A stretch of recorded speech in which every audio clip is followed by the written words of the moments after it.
Jonnah, a young man with eyes as blue as the sea, lived in a village nestled among rolling green hills. One day, a warm light enveloped him. It was the voice of God, calling him to a special mission. "Jonnah," the voice boomed, "go to Nineveh, the grand city, and tell its people to change their wicked ways." Jonah's heart trembled. Nineveh was a mighty and distant city, known for its wickedness. Fear coiled around his heart like a serpent. He didn't want to go. So Jonnah decided to run away. He packed a small bag, snuck out of his village and rushed towards the harbor. There, a ship with sails billowing like clouds waited, promising escape to distant lands.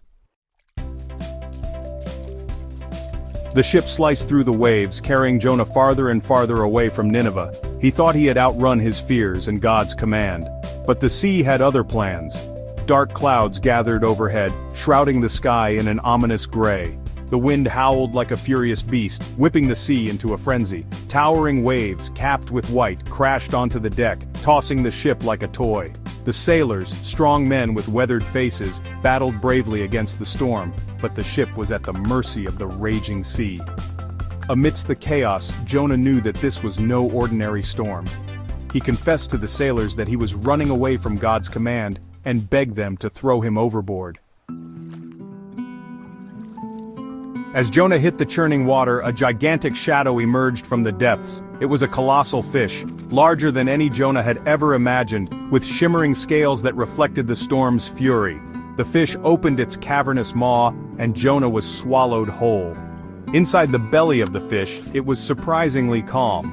Jonnah found himself in a dimly lit, slimy, yet oddly comforting space.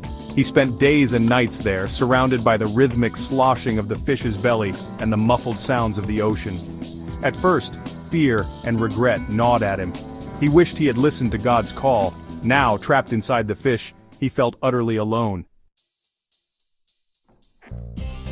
But Jonnah was not alone. He remembered God, his heart filled with remorse. He closed his eyes and prayed, his voice echoing in the strange chamber of the fish's belly. "Oh God, I was wrong to disobey you. I will go to Nineveh and deliver your message." 3 days passed. Then the fish swam towards the surface, breaking through the waves and into the sunlight. It swam towards the shore and gently deposited Jonnah on the warm sand, leaving him to dry under the sun. Jonnah, humbled and changed, knew what he had to do. He set off towards Nineveh, ready to face the grand city and deliver God's message. His heart was no longer filled with fear, but with the strength of his faith and the importance of his mission.